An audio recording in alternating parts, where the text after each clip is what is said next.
My father told me that 2 years in prison would not kill me. He said it across the kitchen table, holding my hand like he was comforting me, not condemning me. I was the reliable one, the daughter who fixed things, so I signed the plea deal to save them. I did not know then that while I was serving time for their crimes, they would be busy erasing my future to secure their own. Being reliable is a quiet kind of curse. It does not look like a burden from the outside. To the world, and especially to my parents, my reliability was a shimmering virtue. I was the one who remembered birthdays. I was the one who filed my taxes in February, never April. I was the one who read the terms and service agreements before clicking accept. At 33 years old, I had built a life that was airtight, waterproof, and entirely free of drama. My apartment was modest but immaculate. My credit score was perfect. I was the designated driver, the emergency contact, the executor of wills, and the keeper of passwords. My parents, Richard and Ellen Collins, loved this about me. They praised my maturity constantly. They would sit on their plush beige sofa in their sprawling colonial house and tell their friends, "Madeline is our rock. Madeline has such a good head on her shoulders. Madeline never gives us a moment of worry." I thought they were proud of me. I did not realize until it was far too late that they were not describing a daughter. They were describing an insurance policy. They were describing a fall guy. The day my life ended, or rather, the day my old life was marked for demolition, was a Tuesday. It was a humid Tuesday in late September, the kind where the air feels heavy and sticky against your skin. I was at my desk at the marketing firm where I worked as a senior project manager, color-coding a spreadsheet. When my phone buzzed, it was my mother. She never called during work hours. My mother respected boundaries only because she cared deeply about appearances, and interrupting a workday looked messy. I picked up immediately. "Madeline," she said. Her voice was thin, like wire pulled until it snaps. "You need to come to the house, right now." "Is Dad okay?" I asked, my hand already reaching for my car keys. My father had high blood pressure and a history of heart palpitations that he used like a get-out-of-jail-free card for any social obligation he wanted to avoid. "Just come," she said. "Please, use the back entrance." I drove the 20 minutes to their house with a knot of dread tightening in my stomach. The house was a beautiful, sprawling thing with manicured hedges and a wraparound porch, the physical manifestation of the Collins family reputation. My parents owned a logistics and supply chain consultancy. It was a small but deeply respected local company that had operated in our county for 30 years. They moved freight, they managed warehouses, and they consulted for local government contracts. They were pillars of the community. When I pulled into the driveway, I saw why my mother had told me to use the back entrance. There were 2 black sedans parked near the front gate. Men in windbreakers were walking up the front path. They carried boxes. I parked around the back, my heart hammering a frantic rhythm against my ribs. I let myself into the kitchen using my key.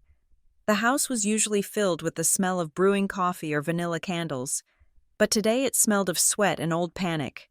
My parents were in the sunroom. My father was sitting in his leather armchair, looking gray and deflated. My mother was pacing the length of the rug, wringing her hands so hard her knuckles were white. "What is happening?" I asked. "Who are those men?" My father looked up. His eyes were wet. "It is a misunderstanding, Madeline, a terrible, bureaucratic mix-up." My mother stopped pacing and rushed to me, grabbing my hands. Her palms were clammy. "It is the state auditors," she whispered, "and some federal investigators. They say there are irregularities in the vendor filings." "Irregularities?" I repeated. "What kind of irregularities?" "They are claiming we falsified invoices," my father said, his voice trembling. "They are saying we created a vendor scheme to move money that did not belong to us, but it is not true. You know how complicated the books are. It is just paperwork. It is just a mess." I let out a breath I did not know I was holding. "Okay, if it is just a mess, we hire a forensic accountant, we fix the paperwork, we show them the error." My father shook his head slowly. "It is not that simple." "Maddie, why not?" I asked. My mother squeezed my hands tighter. Because they are asking for you. The room seemed to tilt on its axis. I blinked. Sure, I had misheard. Me? I do not work for the company. I haven't worked for the company since I was 22 and answering phones for the summer. My father pulled a handkerchief from his pocket and wiped his forehead. You are an authorized signer. Madeline, you are listed as the primary officer on the subsidiary accounts, the ones they are investigating. I stared at him. The silence in the room grew loud, filled with the ticking of the grandfather clock in the hall. No, I said, I am not. I never agreed to that. Think. Madeline, my mother said, her voice sharp with an edge of desperation. Last year, in November, when we were refinancing the business lines of credit, you came by the office to bring us lunch, remember? Dad was swamped. He needed help organizing the updated corporate compliance forms. I remembered. I remembered the smell of the office, toner and stale coffee. I remembered my father looking harried, buried under stacks of paper. He had laughed, making a joke about drowning in red tape. He had handed me a stack of documents, just routine updates.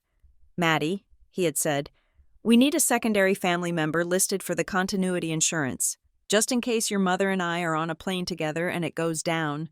Standard protocol. I had hesitated. I remembered holding the pen, hovering over the signature line. Do I need to read all this? I had asked. Oh, honey, don't be paranoid, my mother had chimed in from the doorway, holding a tray of sandwiches. It is boilerplate. Unless you think we are trying to steal your identity. She had laughed. I had laughed. I signed 5 times. I pulled my hands away from my mother's grip as the memory crystallized. I looked at them with a horror that was cold and sharp. You told me those were insurance continuity forms. I said. They were part of a package, my father said, refusing to meet my eyes. We needed a separate entity to handle the overflow contracts. We put it in your name because you have perfect credit. It made the approval instant. We didn't think it would matter. We handled everything. You never had to lift a finger. You put a shell company in my name? I asked, my voice rising. It is not a shell company, my mother hissed. It is a legitimate subsidiary. Then why are men with badges carrying boxes out of your office? I screamed. My father flinched. Lower your voice. Madeline, please. We are trying to figure this out.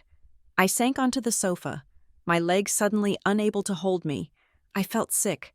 I felt like the floor had turned into quicksand. I am going to lose my job. I whispered, if I am indicted for fraud, my security clearance, my career, we are going to fix this, my mother said, sitting next to me and stroking my hair. We have called Arthur Vance, the family attorney. He was a man who wore suits that cost more than my car and smiled with his mouth but never his eyes. Arthur is coming here tonight, my father said. We will have a strategy meeting. We will sort this out. I sat there for 4 hours while the agents searched the house. They took laptops. They took phones. They took the safe from the master bedroom closet. When they finally left, the house felt violated and hollow. Arthur Vance arrived at 7 o'clock. He carried a leather briefcase and an air of grim professional sympathy. We sat around the dining room table, the same table where we used to eat Thanksgiving dinner, where I had done my homework, where I had learned to be the good, obedient daughter. Arthur laid out the facts, and they were devastating. The irregularities were not a clerical error. Over the last 3 years, nearly $400,000 had been funneled through the subsidiary company, the one bearing my signature, into offshore accounts and personal expenses. There were invoices for services that never happened. There were falsified tax returns. It looks bad, Arthur said, tapping a gold pen against the mahogany table. The district attorney is looking for a headline. They want to make an example of a local business defrauding the state. I looked at my parents. They were not looking at me. They were looking at Arthur, their expressions tight and terrified. So we tell them the truth. I said, I looked at Arthur. We tell them I didn't know. I signed papers because I trusted my parents. I didn't operate the account. I didn't write the checks. I didn't spend the money. Arthur sighed. He took off his glasses and cleaned them with a slow, deliberate motion. Ignorance is not a defense when you are the sole signatory. Madeline, you signed the tax returns. I didn't, I protested. I signed insurance forms. My father cleared his throat. There was a digital signature authorization included in the stack. Maddie, I stared at him. You forged my signature? We utilized the authorization you gave us. Arthur interjected smoothly. Legally, it is a gray area, but here is the reality. The paper trail ends with you. The checks were cut from an account in your name. The tax filings list you as the CEO of the subsidiary. If we go to trial and claim your parents tricked you, it turns into a he said, she said battle, and the prosecution has documents with your wet ink on them. Then I will fight it. I said, I will hire my own lawyer. Arthur held up a hand. Listen to me. Madeline, if you fight this, they will expand the investigation. They will dig into every transaction your parents have made since 1998. They will tear this family apart. And your parents... Arthur glanced at my father. Your father cannot survive a prison sentence. His heart is operating at 60% capacity. Stress kills men like him. If he goes inside, he comes out in a box. My mother let out a small, strangled sob. She covered her mouth with her hand.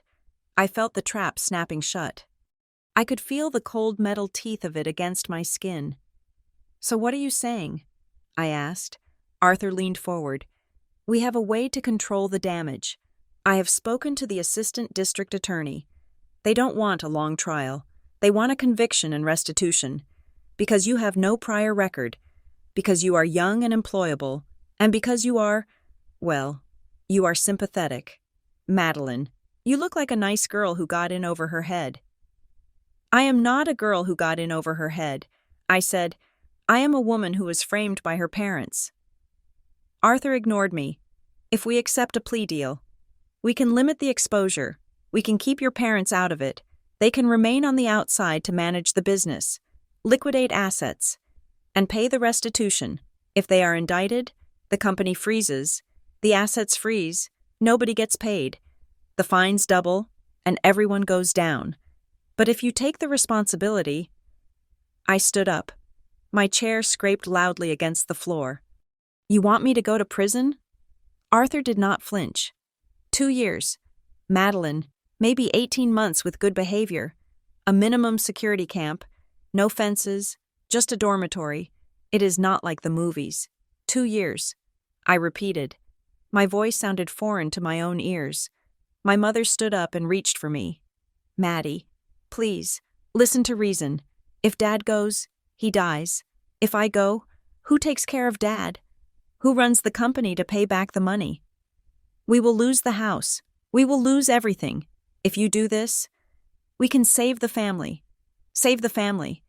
The phrase hung in the air like smoke. I looked at my father. He was looking at his hands.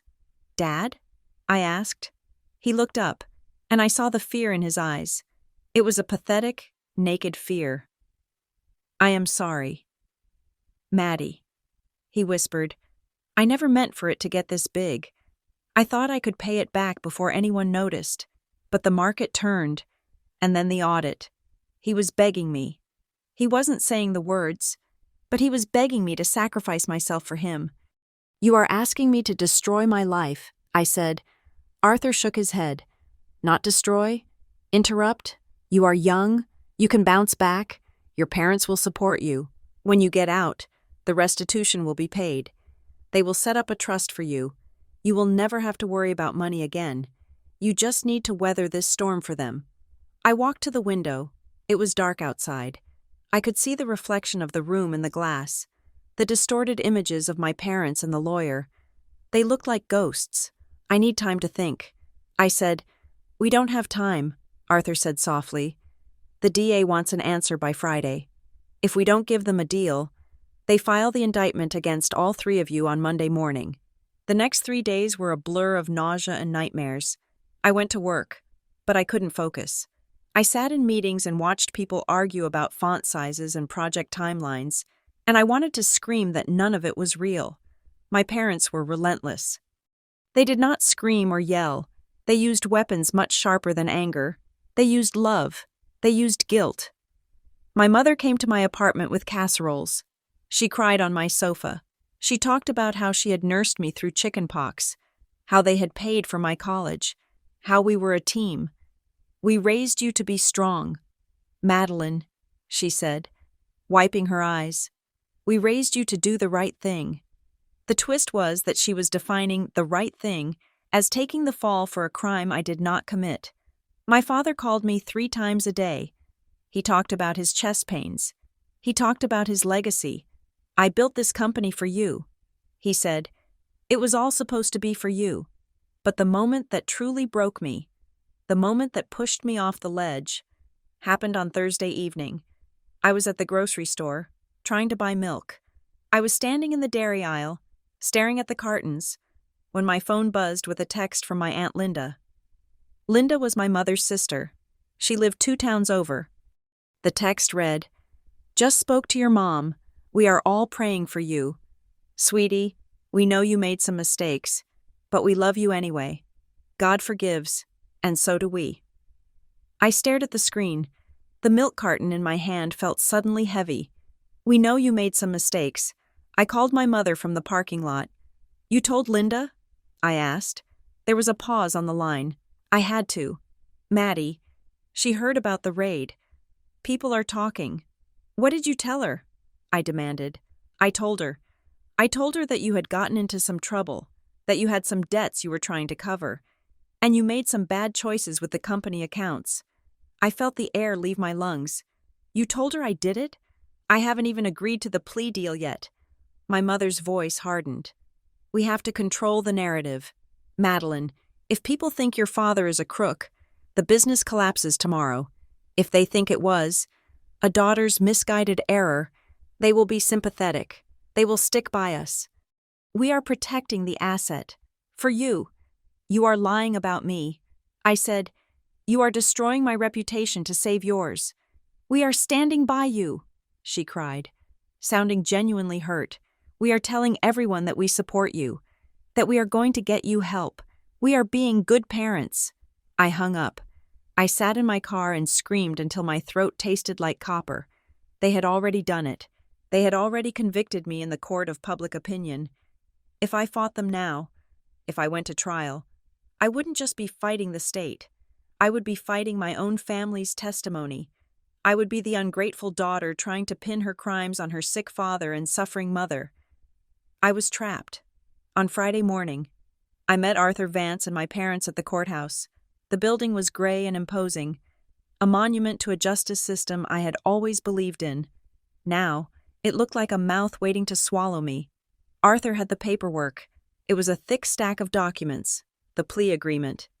"Here is the deal," Arthur said, his voice brisk. "You plead guilty to 1 count of wire fraud and 1 count of falsifying business records. We agree to a sentence of 24 months. You serve it in the federal camp at Alderson or Danbury.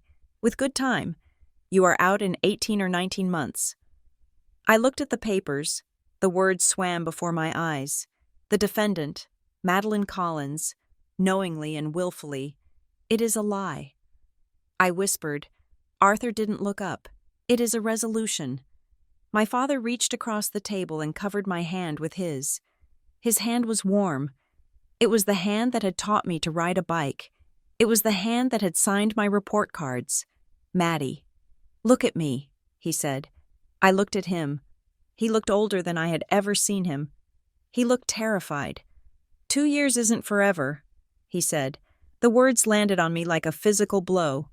2 years isn't forever. To him, it was a math problem. 2 years of my life in exchange for the rest of his. To him, it was a transaction. "We will take care of everything," my mother added. "We will put money in your commissary account every week. We will visit. We will pay off the restitution. When you come home, the house will be waiting. We will start fresh." They were looking at me with such intensity, such desperate hope. They needed me to be the reliable one. They needed me to fix this. And the sick, twisted part of me, the part that had been trained since birth to please them, to be the good girl, to avoid conflict, that part surrendered. I picked up the pen.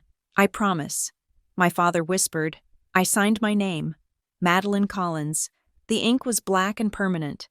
I did not know then that I wasn't just signing a plea deal. I was signing a permission slip for them to cannibalize the rest of my life. I walked out of the courthouse an hour later, released on my own recognizance until sentencing. The sun was shining. It was a beautiful autumn day. People were walking their dogs. The sentencing hearing was 3 months later. The judge was a stern woman with reading glasses perched on the end of her nose.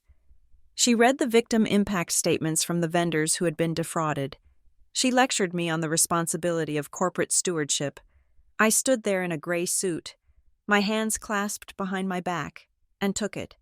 I said the words Arthur had scripted for me.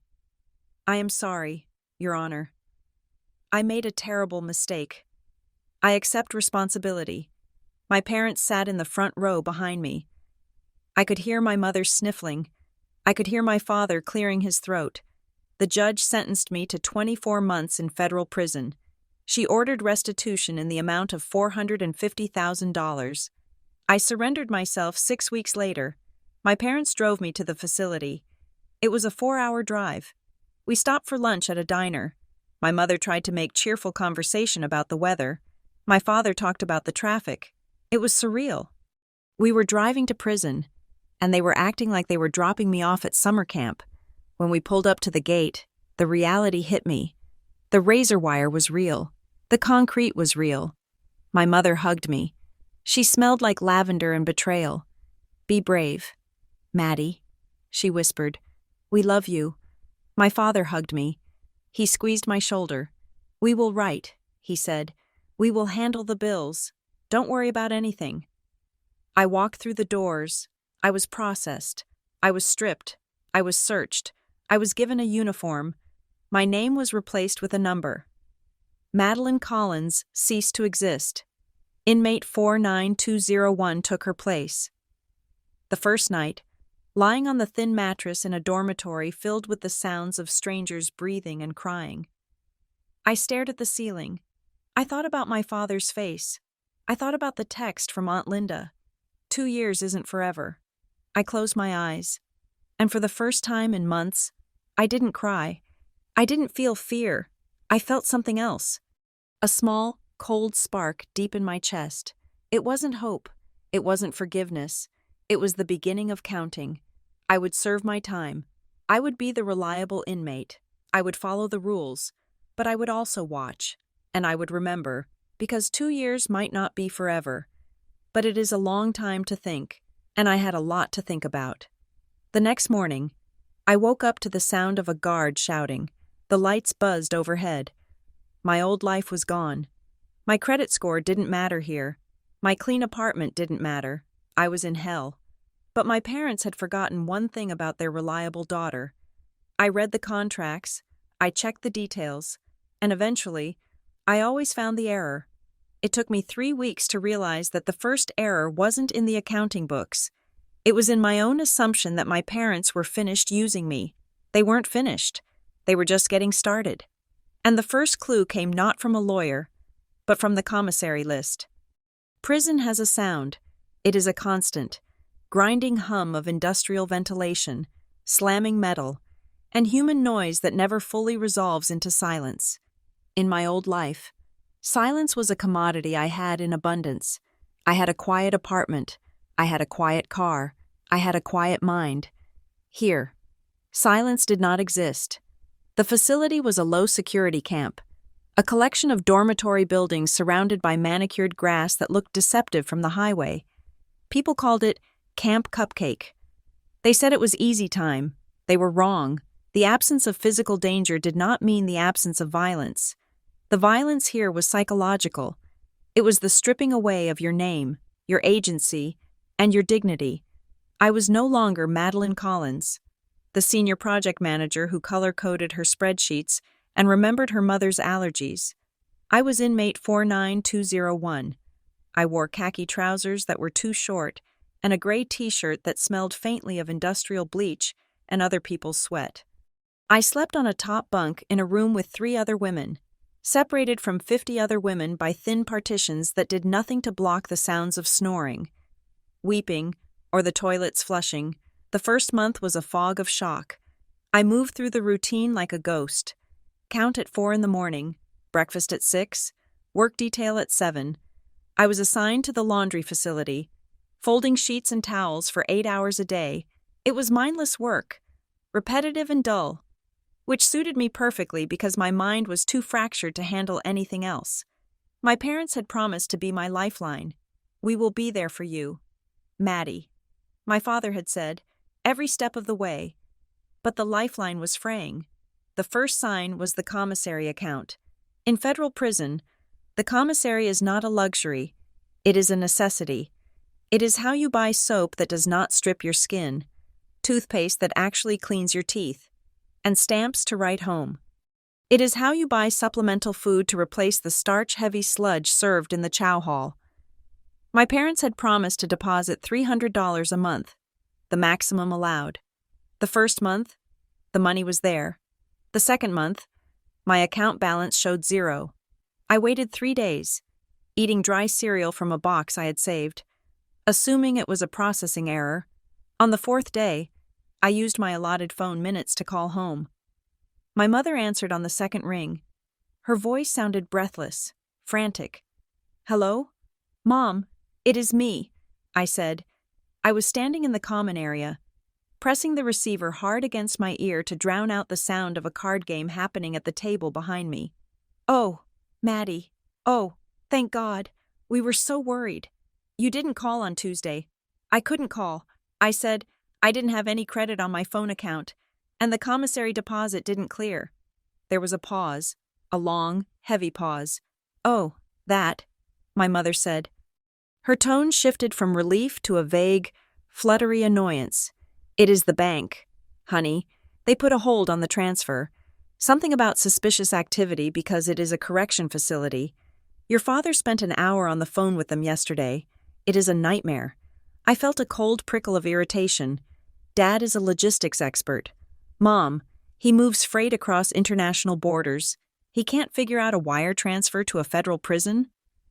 "Don't be like that," she said, her voice trembling. "You know how stressed he is. His blood pressure was 160/90 yesterday. He is trying so hard to keep the business afloat without you. We are all making sacrifices. Madeline." The guilt hit me instantly, just as she intended. I slumped against the cinder block wall. "I know." I said, "I am sorry. It is just, I need toothpaste. Mom, I need stamps. We will fix it," she promised. "We just need a few days. The cash flow is a little tight right now with the legal fees. But don't worry about us. Just tell me you are okay. Tell me you are eating. We need to know you are surviving this. Maddie, if we think you are suffering, I don't know what we will do." So I did what I always did. I reassured her. I told her the food was fine. I told her the bed was comfortable. I told her I was making friends. I fed her the comfort she needed so she could sleep at night, while I went back to my bunk and brushed my teeth with water and salt packets I had stolen from the cafeteria. I hung up the phone feeling drained, as if they had siphoned the blood right out of my arm. That was when I met V. V was in her late 50s, a short, stout woman with gray hair cropped close to her skull and eyes that looked like they had seen the bottom of the ocean. She was serving a 10-year sentence for insurance fraud, and she ran the unit's unofficial library cart. She had been watching me while I was on the phone. When I hung up, she slid a dog-eared paperback onto the table in front of me. "You are doing the math wrong," she said. Her voice was like gravel, low and scratchy. I looked at her, startled. "Excuse me?" "Family scapegoat math," she said. She sat down opposite me, ignoring the glares of the women playing cards. "You think it is a one-to-one exchange. You give them 2 years of your life. They give you gratitude and loyalty. That is the deal you think you signed." I didn't say anything. I just stared at her. "That isn't how it works." "Sugar," V said. She tapped a finger on the table. "People who are willing to let you take the fall for them, they don't stop taking. Once they realize you are willing to be the sacrifice, you become the permanent sacrifice. My parents love me," I said, my voice defensive. This was a complicated situation. They are protecting the family legacy. V laughed. It was a dry, humorless sound. Uh-huh. And where is your commissary money? Bank error, I said. V raised an eyebrow. Bank error. Right. Let me guess. They told you how hard it is for them out there? How much they are suffering? I felt my face flush. Listen to me, V said, leaning in. Her eyes were hard. You are in here. They are out there. They are sleeping in their own beds. They are eating steak, and they can't manage to send you toothpaste money because the bank made a mistake? Wake up, my girl. You are not the hero of this story. You are the disposal unit. I wanted to tell her to go to hell. I wanted to walk away. But the reliable part of my brain, the part that noticed patterns and inconsistencies, kept me in the chair. Because she was right. The commissary money arrived 2 weeks late. It was only $100. My father included a note saying that unexpected repairs on the warehouse roof had eaten into their cash, but they would make it up to me. They never did. The inconsistency became the new routine. Some weeks I got money. Some weeks I didn't. Some weeks I got letters. Some weeks silence. But every time we spoke, the dynamic was the same. They were the victims of circumstance, and I was the vessel for their anxiety. I stopped waiting for the money.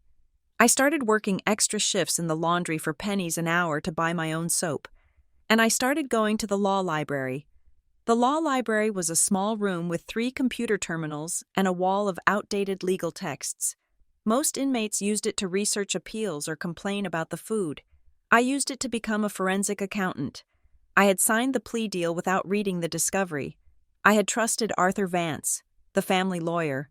When he said the evidence was overwhelming, I had trusted my father when he said the paper trail ended with me. But trust was a luxury I could no longer afford. I filled out the forms to request my own case file. It took 6 weeks to arrive. When the box finally came, delivered to the mailroom, my hands were shaking. I took the stack of papers back to my bunk. It was hundreds of pages, bank statements, incorporate filings, email logs, and the summary of the investigation. I started reading. I read like I used to work, methodically. I created a timeline in a spiral-bound notebook I had bought from the commissary. Year 1. The subsidiary is formed. My signature is on the Articles of Incorporation. I remembered that day. I was home for Christmas. My father had asked me to sign some estate planning documents. Year 2. The first large transfer. $50,000 moved from the operating account to a vendor in the Cayman Islands. I traced the dates. October 14th, November 2nd, December 10th. I paused at December 10th. On December 10th of that year, I had been in the hospital. I had undergone emergency surgery for an appendicitis. I had been under general anesthesia and then on heavy painkillers for 3 days. Yet, according to the government's evidence, on December 10th, I had physically signed a wire transfer authorization at a bank branch in our hometown. I stared at the photocopy of the document. There it was, Madeline Collins. The signature looked like mine. It had the same loop on the M. It had the same sharp C. But the slant was wrong. My signature leaned slightly to the right. It is a habit from Catholic school penmanship classes. This signature stood straight up. It was stiff. It lacked the fluid motion of a hand moving across paper. It looked drawn. I pulled out a letter I had written to my grandmother years ago, one I had kept in my property box because she had returned it to me before she died. I compared the signatures. They were close, dangerously close, but they were not the same. Someone had practiced my signature. Someone had practiced it enough to pass a bank teller's cursory glance, but not enough to fool a daughter who was suddenly paying attention. My heart hammered against my ribs. I kept reading. I moved to the timeline of the investigation. The raid had happened on September 21st. The indictment stated that the fraud had continued up until the day of the raid, but the documents showed something else. There were transfers, 3 of them, totaling $75,000, dated after the date I had supposedly taken over the cleanup of the books, according to the narrative my parents and Arthur Vance had spun. I was the one who had made the mistakes. I was the one who had mismanaged the funds. but one of the transfers was authorized on a Tuesday at 2 p.m. On that Tuesday, at that exact time, I had been in a mandatory project management seminar in a different state. I had a certificate of completion to prove it. I had flight records. I had a hotel receipt. Arthur Vance had never asked for my alibis. He had never checked my calendar. Because he knew. They all knew. The fraud didn't stop because I was incompetent. It continued because someone else was running it. And they had let me plead guilty to crimes that were committed while I was physically hundreds of miles away. I felt a wave of nausea so strong I had to put my head between my knees. They didn't just let me take the blame for past mistakes. They had actively pinned current. Ongoing theft on me because I was the convenient place to bury the body. I closed the file. I hid the notebook under my mattress. The next time my parents called, I was ready. It was a Sunday. My father answered. "Hey, sweetie," he said. His voice was warm, dripping with that terrifyingly familiar affection. "How are you holding up?" "I am fine," I said. My voice was flat. "I am reading a lot." "Oh? That is good. Keeping your mind active. What are you reading?" "Case files," I said. There was a silence on the line. It wasn't the silence of a bad connection. It was the silence of a held breath. "What do you mean?" my father asked. His tone had shifted. It was sharper now. I requested the discovery packet. I said, "I have been looking at the timeline. Dad, it is interesting. There are transfers here from dates when I wasn't even in the state, and there is a signature from when I was in the hospital." I waited. "Madeline," my father said. His voice dropped an octave. "Why are you doing this?" "I just wanted to understand what happened." I said, "You know what happened," he snapped. "We went over this. It was a mess. The books were a mess. If you start digging into this now, you are only going to hurt yourself. You will stress yourself out. You need to focus on the future." "I am focusing on the future," I said. "Then stop looking at the past," he said. "It is done. You signed the plea. If you start making noise now, if you start asking questions, the prosecutors could come back. They could revoke the deal. Do you want to spend 10 years in there instead of 2? It was a threat." It was wrapped in concern, but it was a threat. "I understand." I said, "Good," he said, exhaling. "We just want you home. Maddie, don't make this harder than it has to be. Who have you been talking to in there? Are there lawyers in there giving you bad ideas?" "No," I lied. "Just me." I hung up the phone. My hands were shaking. Not from fear, but from a rage so cold it felt like ice in my veins. They were afraid. They weren't afraid for me. They were afraid of me. 2 months later, the final blow landed. It came in the form of a forwarded letter. My mail was still being sent to my parents' house, and my mother would bundle it up and send it to me once a month. Usually, she filtered it. She threw out the junk and the bills, but she had missed one. It was a welcome letter from a mortgage lender, a local bank. "Dear Mr. and Mrs. Collins," it read, "Congratulations on the successful refinancing of your home. We are pleased to offer you the hardship rate modification based on the documentation provided regarding your daughter's legal situation." I stared at the paper. Refinancing. Hardship rate. They had used my conviction, the very thing that had destroyed my credit and my career, as a sob story to lower their interest rate. I read the terms. They had cashed out equity, $150,000.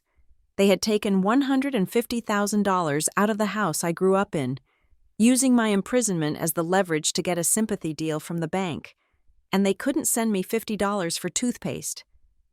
I sat on my bunk. The noise of the prison faded away.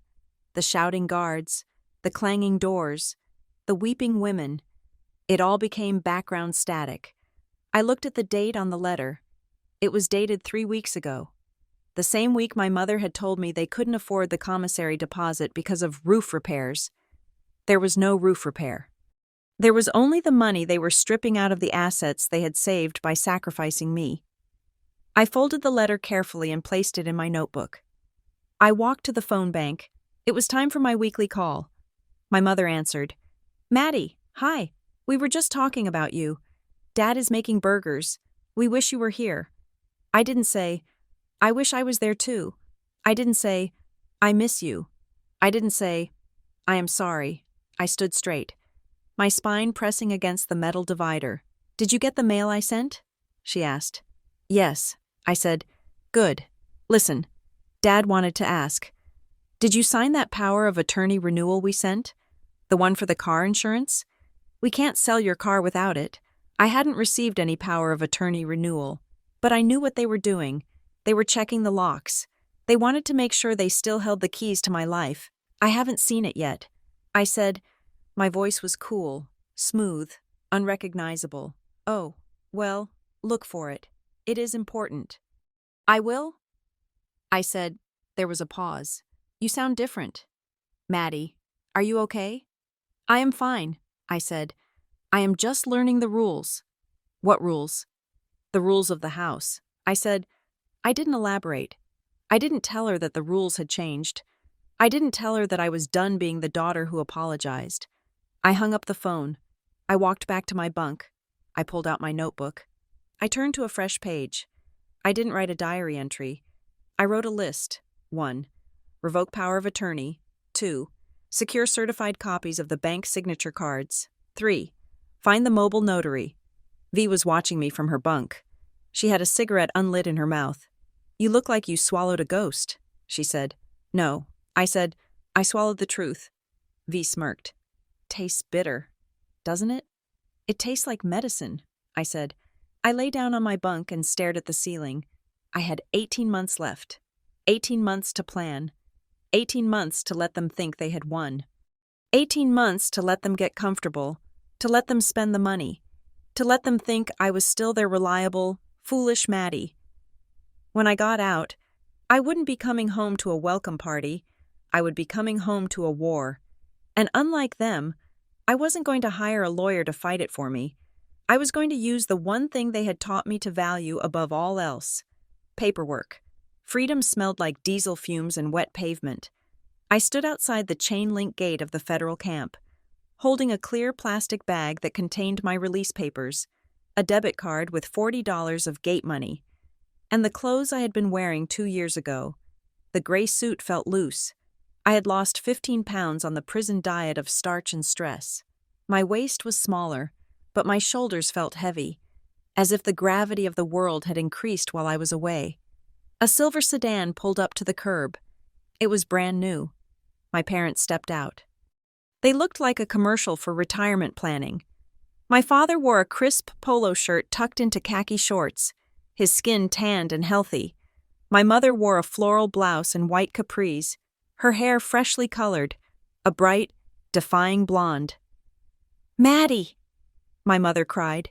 She rushed forward, her arms open. I braced myself. I expected a hug, but what I got was a performance. She threw her arms around me and held me tight. But her body was stiff.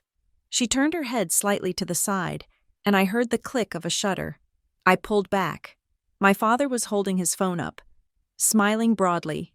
"Got it," he said. "Beautiful. The start of the new chapter." He lowered the phone and came in for his hug. He smelled of expensive cologne and peppermint. "Good to have you back, kiddo. You look rested." I stared at him. I had spent 730 days sleeping on a 2-inch mattress, listening to women scream in their sleep, terrified that a guard would find a reason to revoke my good time credits. "I am ready to go," I said. My voice was raspy. I hadn't spoken much in the last 48 hours. "We have a whole day planned." My mother beamed, linking her arm through mine. "First, we are going to stop by the church. Pastor Miller is so excited to see you. He wants to pray over your return. Then we are going to lunch at that Italian place you love, the one with the calamari." I stopped walking. "Mom, I just want to go to the apartment." Or, I realized I didn't have an apartment. "I want to go to the storage unit. I need my things." "Later," my father said, waving his hand dismissively. "We have to do the rounds first. People have been asking about you. We need to show them you are back and doing well. It is important for the family image." The family image? I looked at them. Really looked at them. They didn't see a daughter who had just survived a trauma. They saw a PR problem that needed to be managed. They needed the redemption arc to wash away the stain of the fraud scandal. If I was the prodigal daughter returning to the fold, humble and grateful, it proved that the system worked. It proved that they were good parents who had stood by their troubled child. If I was angry, or broken, or distant, it raised questions. I got in the car. I didn't have a choice yet. I had $40 and no phone. The church visit was a blur of humiliation. Pastor Miller, a man with soft hands and a sympathetic tilt to his head, prayed for my restoration and my continued repentance. My parents stood on either side of me, heads bowed, radiating pious sorrow. Lord, thank you for bringing Madeline home from her wilderness, the pastor intoned. Help her to walk the straight path from this day forward. I kept my eyes open. I watched the dust motes dancing in the stained glass light. I wasn't in the wilderness. I was in the slaughterhouse, and the butchers were holding my hands. After the prayer, my mother insisted on a photo on the church steps. Smile, Maddie, she whispered, pinching my elbow. Look happy. You are free. I pulled the corners of my mouth up. It felt like a mask. We went to lunch. I ate 3 bites of calamari and felt sick. My stomach wasn't used to rich food. My parents talked about the weather, the neighbors, and the new landscaping they had installed in the backyard. They did not ask about prison. They did not ask about the nights I spent shivering. They acted as if I had been on a long, slightly embarrassing sabbatical. Can we go to the storage unit now? I asked, cutting off my father's story about his golf handicap. My father sighed. He checked his watch. It is getting late. Maddie, why don't we just go home? We set up the guest room for you. Fresh linens. I need my things, I said. I need my clothes. I need my laptop. My mother exchanged a quick, sharp look with my father. We can go tomorrow, she said. No, I said. I set my fork down. The metal clinked loudly against the china. We go now, or I walk. My father's jaw tightened. He didn't like defiance. He especially didn't like defiance from the asset he thought he owned.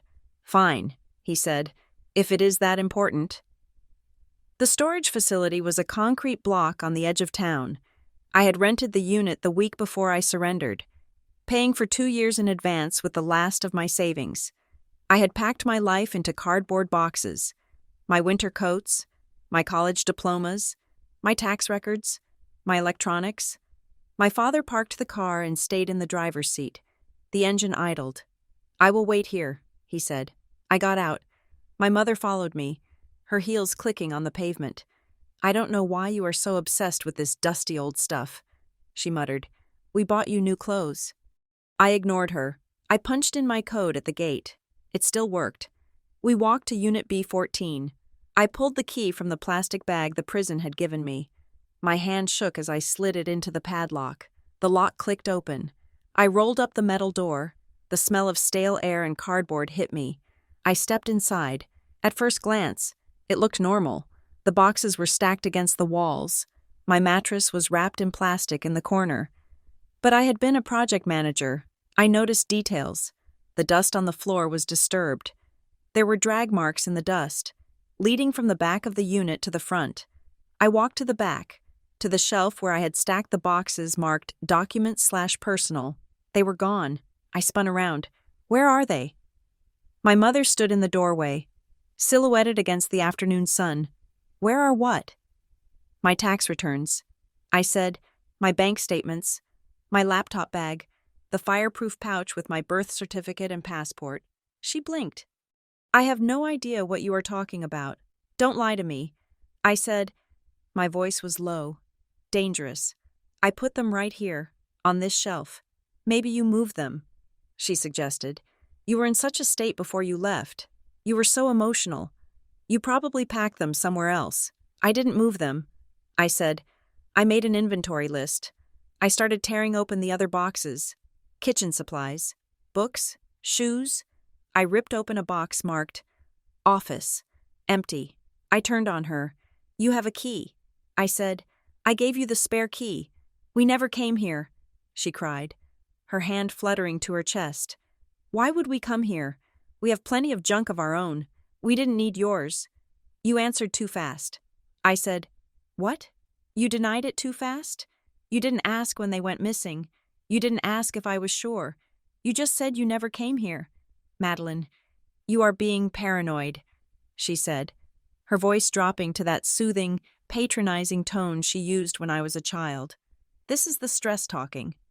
You have been away. You are confused. I looked at her.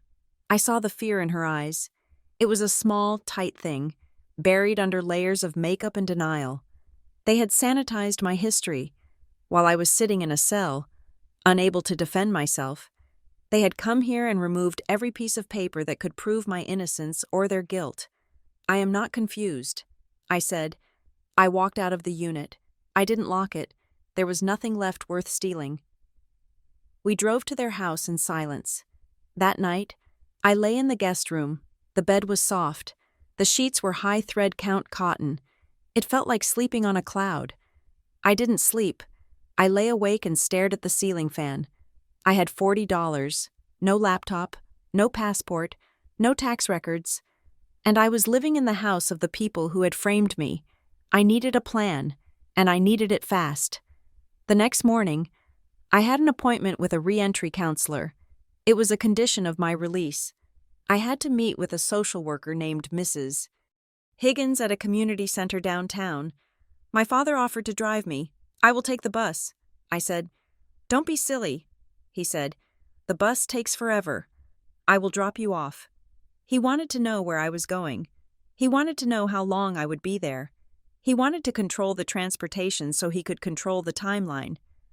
I let him drive me, but I had him drop me off 2 blocks away, claiming I wanted to get coffee. Mrs. Higgins was a tired woman with a kind face and a desk buried under files. She gave me a pamphlet about adjusting to life on the outside. The most important thing is stability. Madeline, she told me, you need a routine. You need to reconnect with positive influences. Your parents seem very supportive. That is a huge advantage. Most women coming out of Danbury don't have a safety net like that. I nodded. I played the part. Stability. I agreed. But in my head, the word meant something else. Stability didn't mean a warm bed. Stability meant control. It meant knowing that when I stood on the floor wasn't going to open up and swallow me. I left Mrs. Higgins's office and walked 3 blocks to the public library. I didn't have a phone yet. My parents had forgotten to add me to their plan, and I didn't have the money for a burner, but I had my library card number memorized. I sat down at a computer terminal. I had 1 hour of free internet access. I logged into a free credit monitoring site. My hands hovered over the keyboard. I took a deep breath. Enter. The screen loaded. My credit score, which had been 780 before the indictment, was now 520. That was expected. The restitution judgment and the foreclosure on my apartment had decimated it. But then I scrolled down to the open accounts section. There were the usual suspects, student loans, the old credit card that was in collections, and then there were 2 new entries. First National Business Line of Credit. Opened 14 months ago.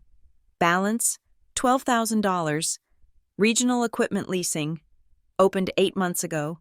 Balance, $6,000. I stared at the screen. The blood drained from my face. 14 months ago, I was stripping wax off the floors in the visitation room. 8 months ago, I was in solitary confinement for 3 days because someone planted a cigarette in my locker. I had not opened a business line of credit. I had not leased equipment, but someone had. Someone with my social security number. Someone with my mother's maiden name. Someone with my date of birth. I clicked on the details. The address listed for the business was a P.O. box in a town 3 hours away, a town where my father's company had a satellite warehouse. They weren't just using my past to hide their crimes. They were using my present. They were using my dead years to build fresh debt, assuming I would never check, or that if I did, no one would believe a convicted fraudster over her respectable parents. I printed the report. It cost me 10 cents a page. I left the library and walked to the bank. It was the branch I had used since I was 16. I knew the manager, a woman named Sarah. I walked in. The air conditioning was cold. The smell of money and carpet cleaner was nostalgic. Sarah was at her desk. She looked up and saw me. Her eyes widened. "Madeline," she said. She stood up, looking uncertain. I heard you were away. I am back," I said. I sat down in the chair opposite her. She looked nervous. She glanced at the teller line. "I need to see my signature cards. Sarah, I need to see who has access to my accounts. I can't really do that without a formal request." She stammered. "Your account was flagged. It is in a special status." "Special status?" "Restricted," she whispered. "Because of the conviction." "Sarah, look at me." She looked at me. She saw the gray prison-issue release clothes I was still wearing because I refused to wear the bright pink sundress my mother had bought. She saw the dark circles under my eyes. "There are loans on my credit report that I didn't open," I said softly. Sarah bit her lip. She looked around again to make sure no one was listening. "Mr. Collins has been calling," she said, her voice barely audible. "My father? He calls once a month. He asks about the status of the freeze. He asks if there have been any inquiries. He asks if you have tried to access the funds. He is checking to see if I'm watching." I realized, and there was something else. Sarah said. She pulled up a screen on her computer, angling it away so I couldn't see, but reading from it, "There is a note here, from legal, about a document on file. A durable power of attorney." I froze. Power of attorney. I searched my memory. Years ago, I was 26. I had torn my ACL skiing. It was a routine surgery, but I had a bad reaction to anesthesia in the past. My mother had been frantic. "Just sign this, Maddie," she had said, shoving a paper at me while I was on the gurney, hooked up to an IV. "If something happens, if you go into a coma, we need to be able to pay your rent and talk to the doctors. It is just for emergencies." I had signed it. I had signed it because I was scared and in pain and I trusted them. It was a durable power of attorney. Durable meant it survived incapacity. It meant it didn't expire until I revoked it. "Do you have a copy?" I asked Sarah. She nodded. "It is in the digital file. It gives your father full authority. Banking, real estate, legal filings, mail." My heart stopped. Mail. That was how they did it. That was how they intercepted the credit card offers, the statements, the notices. They used the POA to redirect my mail, to sign for me, to act as me. As long as that document was active, I wasn't a free woman. I was a puppet. If I tried to dispute the debt, they could use the POA to withdraw the dispute. If I tried to hire a lawyer, they could use the POA to fire him. They could legally sabotage every step I took to clear my name. "I need to revoke it." I said, "You need to do it in writing." Sarah said, "And you need to serve them with notice. Until they are served, they can still use the old copy. And Madeline," she leaned in, "if they have the original, they can use it anywhere. Most places don't check if it has been revoked unless you tell them." I stood up. "Thank you, Sarah." She looked at me with pity. "Be careful, Madeline." I walked out of the bank. The sun was blinding. I had to move. I had to move now. If I went back to the house and demanded the document, they would destroy it or hide it. If I told them I knew, they would empty whatever accounts were left or take out a massive loan in the next hour. I needed to nuke their authority, and I needed to do it without them knowing. I checked my pocket. $38 left. I walked to a payphone outside a convenience store. It was one of the few left in the city. I fed it quarters. I didn't call a lawyer. Lawyers wanted retainers. Lawyers wanted appointments next Tuesday. I pulled out the phone book dangling from the metal cord. I turned to N, Notary Public. I scanned the list. I needed someone who could come to me. I couldn't go to an office. I had no car. I couldn't go home. I found an ad. Flash Mobile Notary. 24/7. "We come to you." I dialed the number. Flash Notary. A man's voice answered. He sounded bored. "I need a notary." I said, immediately, "Where are you?" "I am at the corner of 4th and Elm." "At the 7-Eleven. I can be there in 20 minutes. It is $50 for the travel fee and $10 per stamp. I checked my wallet. $38. I have $40. I said, please, it is an emergency. There was a pause. I could hear him chewing gum. $40 cash? Yes. Fine. 20 minutes. Look for a green Kia. I hung up. I went into the 7-Eleven and bought a blue ballpoint pen and a spiral notebook. That cost me $3. I had $37 left. I hoped he wouldn't count the change. I went to the park bench across the street and started writing. I didn't have a legal template, but I had spent 2 years in the law library. I knew the language. Revocation of power of attorney I, Madeline Collins, being of sound mind and body, hereby revoke, cancel, and annul any and all powers of attorney previously granted by me to Richard Collins and Ellen Collins, effectively immediately. I wrote it out in block letters. I pressed down so hard the pen nearly tore the paper. Then I wrote a second document. Affidavit of timeline and non-consent. Madeline Collins, swear under penalty of perjury that I was incarcerated from January 15, 2024 to January 15, 2026. During this time, I did not authorize the opening of any credit accounts, business lines, or leases.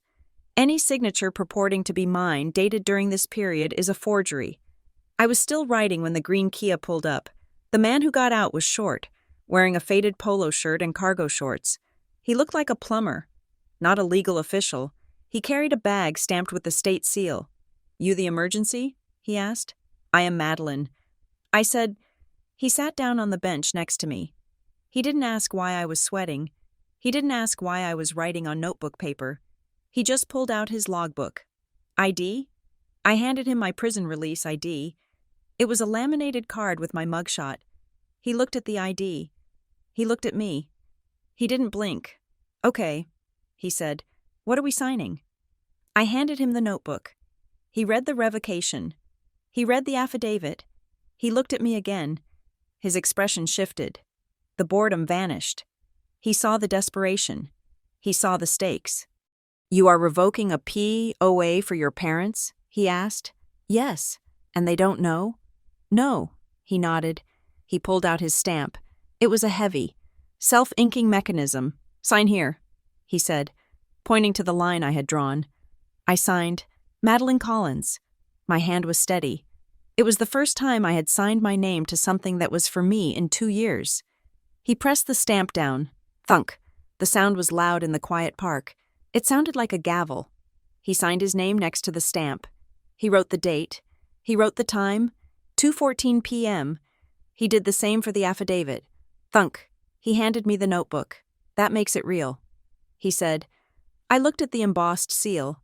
State of Ohio, Notary Public. It was just ink and paper, but it was a shield. It was a timestamp. It was a witness. For 2 years. My reality had been whatever my parents said it was. They told the world I was a criminal, and the world believed them. They told the bank they were me, and the bank believed them. But now, a man in cargo shorts named Dave, his name tag said Dave, had witnessed the truth. I reached into my pocket and pulled out the crumpled bills. I am sorry. I said, I only have $37. I had to buy the pen. Dave looked at the money. He looked at the prison ID still sitting on the bench. Keep it, he said. What? Keep the money, he said. He stood up and slung his bag over his shoulder. You look like you need lunch more than I need gas money. Thank you. He looked at the notebook in my hands. Make copies, he said. Send them certified mail. Today. Don't wait. I will. He walked back to his Kia. I sat on the bench, clutching the spiral notebook to my chest. I felt a strange sensation in my chest. It was the loosening of a knot that had been tight for 2 years. I wasn't safe yet. I wasn't free yet. But I was no longer a ghost. I was Madeline Collins. I had a timestamp. I had a sworn statement. And I was coming for them. I walked to the post office and spent my remaining cash on 3 certified envelopes. I mailed the original revocation to the county clerk, a copy to the bank, and a copy to my parents' house. The clock was now ticking. They would receive the notice in 2 days. I had 48 hours to gather my ammunition before the war went hot. I found a cheap internet cafe that still accepted cash and spent the next 6 hours drowning in public records. I wasn't just looking for errors anymore. I was looking for the architecture of the lie. I pulled the corporate registrations for every entity my parents had touched in the last 5 years. I pulled the county property filings. I pulled the UCC lien filings. I worked with the cold, detached precision of a surgeon. I didn't let myself feel the betrayal, if I felt it. I would collapse. I just documented the wounds. I needed legal advice, but I had no money. I went to the legal aid clinic downtown. It was a crowded waiting room filled with people clutching eviction notices and restraining orders. I waited 3 hours to see a junior attorney named Mr. Henderson. He looked exhausted. He listened to my story for 5 minutes before holding up a hand. "I am sorry." "Ms. Collins," he said, rubbing his eyes. "We handle housing and domestic violence. We don't have the resources for complex corporate fraud or post-conviction relief, especially not family disputes. I'm not asking you to take the case," I said. "I just need to know where to start." He sighed and looked at the stack of files on his desk. "Look, if you go to the police now, they will tell you it is a civil matter, or worse, they will look at your record and think you are trying to con them. You are a convicted felon claiming your respectable parents are the real crooks. The credibility gap is a canyon. So what do? You need undeniable proof." He said, "Not stories. Not, he said, she said. You need math. You need physics. Show me a signature that happened when you were in a cell. Show me money that moved into their account the day you went to prison. Focus on benefit. Who got rich while you got poor? Follow the money. Find the benefit. Lock down the timeline. That is your case. Follow the money." I went back to the computer. I looked closer at the consulting payments. I found it buried in a state vendor database. A company called MC Strategy Group had been registered 18 months ago.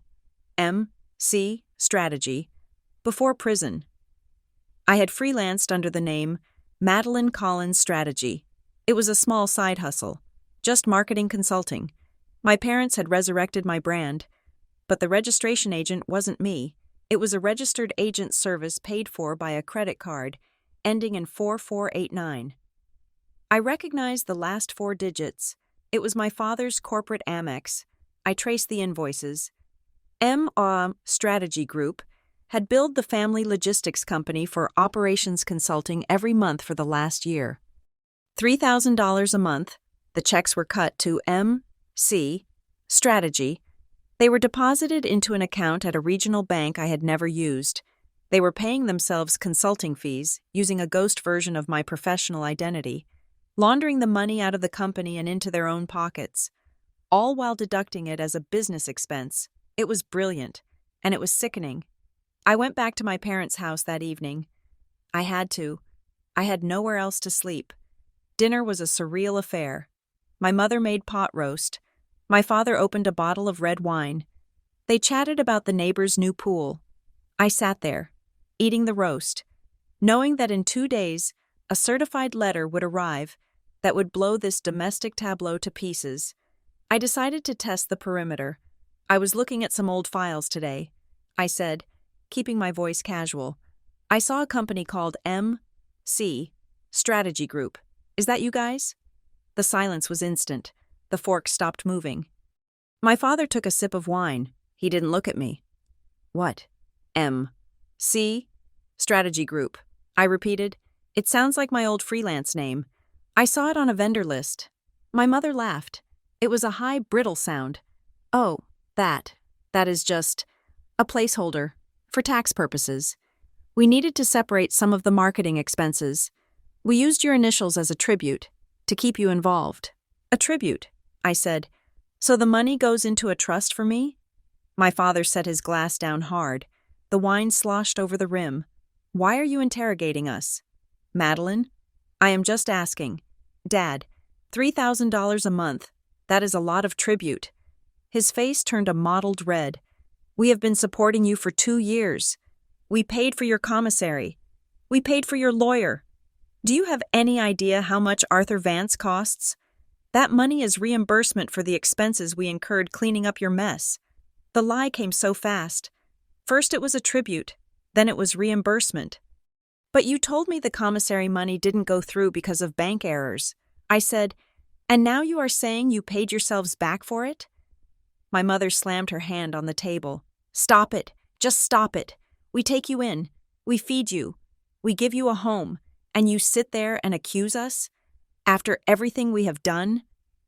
She burst into tears. It was a sudden, violent sobbing. My father stood up and pointed a finger at me. Look what you're doing to your mother. She has been a wreck for 2 years worrying about you. And you come home and start picking fights? You should be on your knees thanking her. I watched them. I watched the sequence. Denial. It's just a placeholder. Justification. It's reimbursement for your mess. Attack. You are ungrateful. Victimhood. Look what you are doing to your mother. It was a script. They had rehearsed this. They knew exactly which buttons to push to make me feel small, guilty, and confused.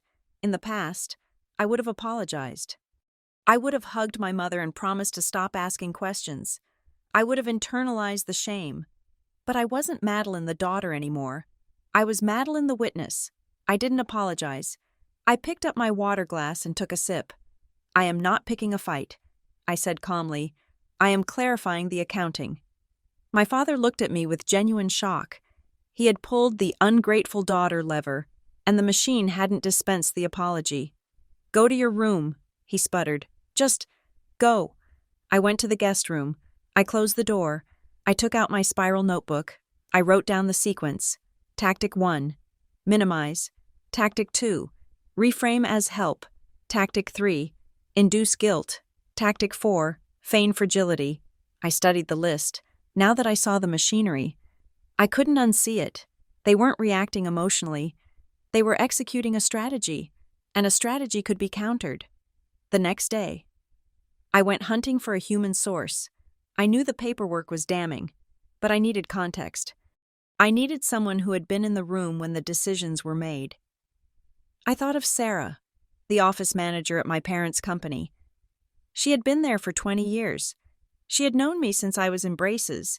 She was a good woman, loyal. But she had a line. I found her number in my old contacts, which I had retrieved from the cloud at the internet cafe. I called her from a payphone. Sarah? It is Madeline. There was a long silence. Madeline.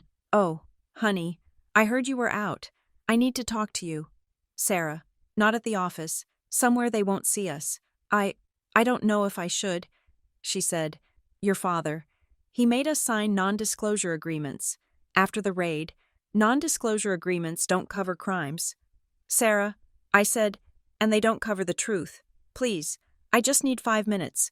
We met at a park on the other side of town. Sarah looked older. She looked tired. She kept checking her watch. I can't stay long, she said. If he finds out I'm talking to you. Sarah, I know about the strategy accounts. I said, I know about the refinancing. I know everything. She closed her eyes and let out a shuddering breath. I told him not to do it. I told him it was too sloppy. Do what? I asked. Sarah looked at me, her eyes filling with tears. They knew. Madeline. They knew the audit was coming 3 months before the raid. The CFO warned them. 3 months? I whispered. They had a meeting. She said, in the conference room. It was your dad, your mom, and Arthur Vance. They were trying to figure out how to explain the missing inventory. Arthur said, he said if they could pin it on a rogue employee, the company might survive. And they chose me? Sarah shook her head. Not at first. First they talked about blaming the warehouse manager, old Mr. Henderson. But he died. And then what? Then your mom said it. She said, what about the subsidiary? Madeline is the signer. She is young. She can take the hit. I felt the air leave the park. My mother, not my father. My mother. She said it so calmly. Sarah whispered, like she was deciding what to order for lunch. She said, people love a redemption story. We can spin it. I felt sick. There is more, Sarah said. She reached into her purse and pulled out a folded piece of paper. I shouldn't have this. I dug it out of the shredder bin. It was from the week before the indictment. She handed it to me. It was a printed email from my mother to my father. Subject: Timeline. Text: Arthur thinks they will offer 24 months. If she takes the plea by October, she is out by Christmas of 2025. That gives us 2 years to stabilize the cash flow. We can refinance the house while she is in. Use the hardship clause. It fits perfectly. It fits perfectly. My incarceration wasn't a tragedy to them. It was a business strategy. It was a logistical solution to a cash flow problem. Sarah, I said, will you testify to this? She recoiled. Testify? No, I can't. I have a pension. Madeline, I have a mortgage. If I go on the record, they will destroy me. You know how litigious your father is. I don't need you to go to court yet. I said, I just need you to swear to what you told me. In an affidavit. No, she said, backing away. I can't. Sarah, listen to me. I grabbed her hand. They stole 2 years of my life. They are still stealing from me. If you don't help me. They win, and you have to live with knowing you let them do it. She looked at me. She looked at the email in my hand. I can't go to a lawyer's office. She said, I can't be seen walking into a law firm. You don't have to. I said, I pulled out my notebook. I pulled out the card for Flash Mobile Notary. I can have a notary here in 20 minutes. I said, we do it right here, on this bench. Nobody sees. Nobody knows. Just you, me, and the stamp. She hesitated. Please, Sarah. Okay, she whispered. Call him. I called Dave, the mobile notary. He arrived in 15 minutes. He didn't ask questions. He saw the 2 women on the park bench, one crying, one looking like stone. He checked Sarah's ID. He watched her sign the statement I had handwritten in the notebook, a statement detailing the meeting, the shredding, and the email. He stamped it. Thunk. Sarah left immediately, running to her car like she was fleeing a crime scene. Dave looked at me. You are building quite a collection, he said. I am building a coffin. I said, I took the notebook. I now had the revocation. I had the affidavit of non-consent, and I had the witness testimony. I went back to the house. The certified letters had arrived. I saw the orange delivery slips on the hall table. My parents were in the living room.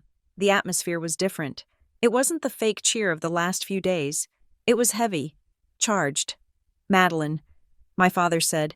He was standing by the fireplace, holding the opened envelope. Yes? What is this? He held up the revocation of power of attorney. It is a revocation.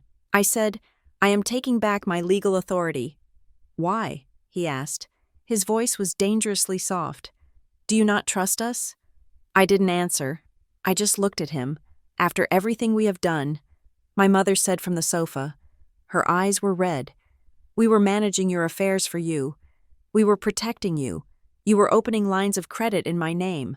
I said, M.C. Strategy Group. Regional Equipment Leasing. My father took a step toward me. That was for the business. For the family. It was fraud. Dad? I shouted. It was identity theft. Again. He stopped. He looked at me with a mixture of shock and fury. You ungrateful little... Don't call me ungrateful, I said. I paid for this house. I paid for it with 2 years of my life, and you used that time to steal even more. Get out, he said. What? Get out of my house. If you are going to accuse us of crimes, you can sleep on the street. I looked at them. I saw the bluff.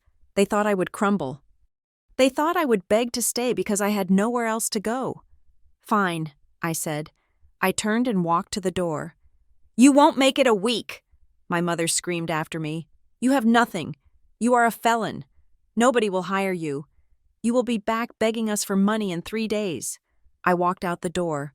I walked down the driveway. I had my bag. I had my notebook. I had $40 left from the gate money and the $20 I had saved from not paying Dave the first time. He had refused payment again today. I walked to a cheap motel on the highway. I paid for 1 night. I sat on the bed. The room smelled of stale smoke. I was homeless. I was broke. But I was free. The next morning, the mail caught up with me. Not at the house, but via an email notification on my old account I had finally accessed. It was a letter from the Department of Justice, a notice of default. Dear Miss Collins, it read, our records indicate that you have failed to make the scheduled restitution payments for the months of November, December, and January. Your account is in arrears. If payment is not received within 30 days, your probation may be revoked and you may be remanded to custody. I stared at the screen. My parents had promised to pay the restitution. It was part of the verbal deal. We will handle the money. Maddie, you just do the time. They hadn't paid, or rather, they had stopped paying the moment I was released. They wanted me to default. They wanted me to be terrified of going back to prison so I would come running back to them for help. They wanted to keep me on the financial leash. If I didn't pay, I went back to jail. If I paid, I had to get money from them. It was a pincer move. I felt the panic rising. It was a cold, black tide. I closed my eyes. I breathed. Focus on the facts. Focus on the timeline. I had the affidavit. I had the revocation. I needed one more thing. I needed to trap them. I needed them to admit it. Not in a heated argument in the living room, but on the record. I picked up the phone. I called the one person I knew who would help me, not because he cared, but because he was greedy. Arthur Vance. I knew Arthur was my parents' lawyer. I knew he was the one who had brokered the plea, but I also knew Arthur was a coward. He didn't want to go to prison if I could show him that the ship was sinking. He might just hand me the life raft. But first, I needed to survive the week. I looked at the motel room phone. I dialed the number for the mobile notary again. Dave, it is Madeline.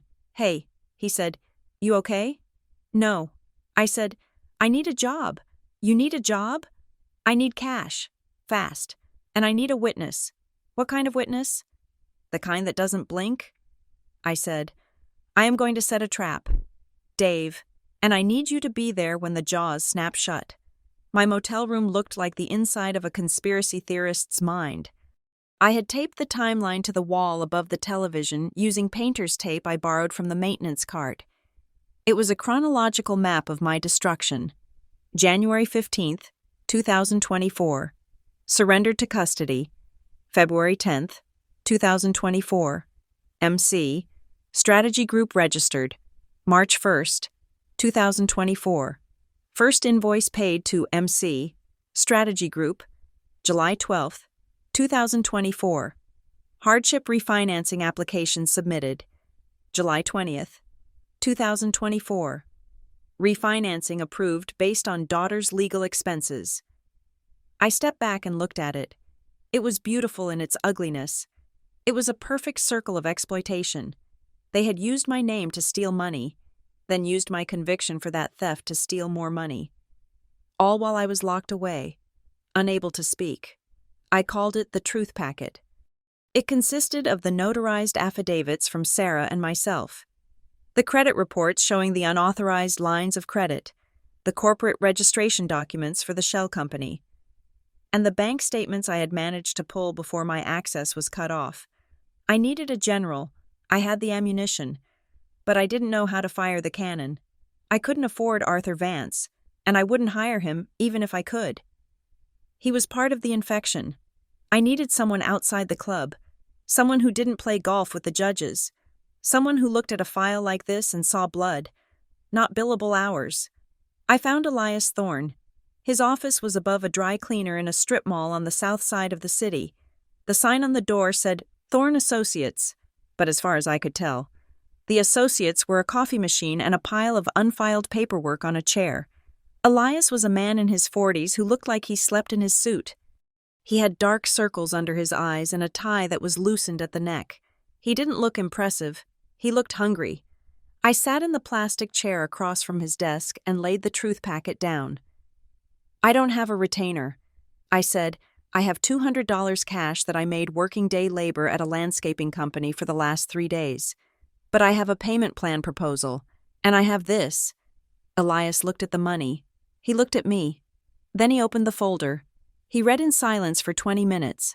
I watched his face. I saw the moment the boredom shifted to curiosity. I saw the moment the curiosity shifted to anger. He tapped the page with the notary stamp from Dave. "This timeline," he said. His voice was gravelly, a smoker's rasp. "You are saying the credit lines were opened while you were physically in Danbury?" "Yes," I said. "And this signature on the refinancing doc. You are saying you didn't sign it?" "I was in the SHU that week," I said. "Solitary confinement. No pens. No paper, no notaries." Elias leaned back in his chair. The chair squeaked loudly. "You know what this is, right?" he asked. "Fraud." I said, "It is more than fraud." He said, "It is coercion. It is identity theft. It is bank fraud. But the kicker is the benefit." He pointed to the credit report. "They are still using these lines?" "As of last month? Yes." Elias smiled. It wasn't a nice smile. It was a wolfish smile.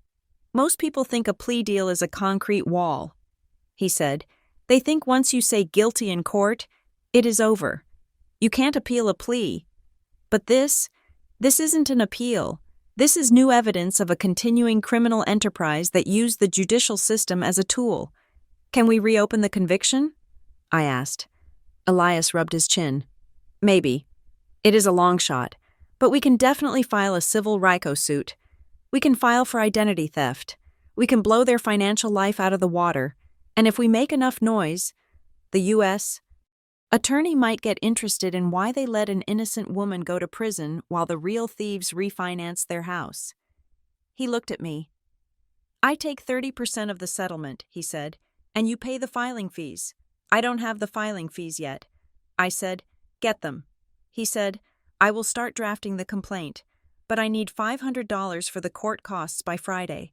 "I will get it," I promised. I walked out of his office feeling lighter than I had in years. I had a weapon, but the investigation wasn't done. I went back to the library. I had one loose end that was nagging me. The vendor. The original investigation had started because a vendor, Global Supply Solutions, had reported irregularities in the invoices.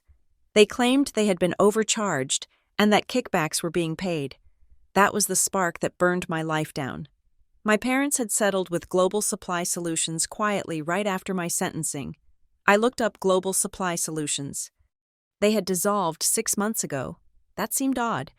Why dissolve a successful logistics firm? I searched the state records for the officers of the company. The CEO was a man named Robert Hatcher. I searched for Robert Hatcher. He had a new company, Apex Distribution. I pulled the vendor list for my parents' company, the one Sarah had managed to memorize and dictate to me during our brief meeting in the park. Apex Distribution was the #1 vendor. I sat back, staring at the screen. The pieces clicked into place with a sickening sound. Global Supply Solutions didn't just expose the fraud. They were part of the fraud. My parents hadn't just been stealing. They had been running a kickback scheme with Robert Hatcher. When the auditors got close, Hatcher probably threatened to expose the whole thing unless my parents cleaned it up. So they created a scapegoat. Me.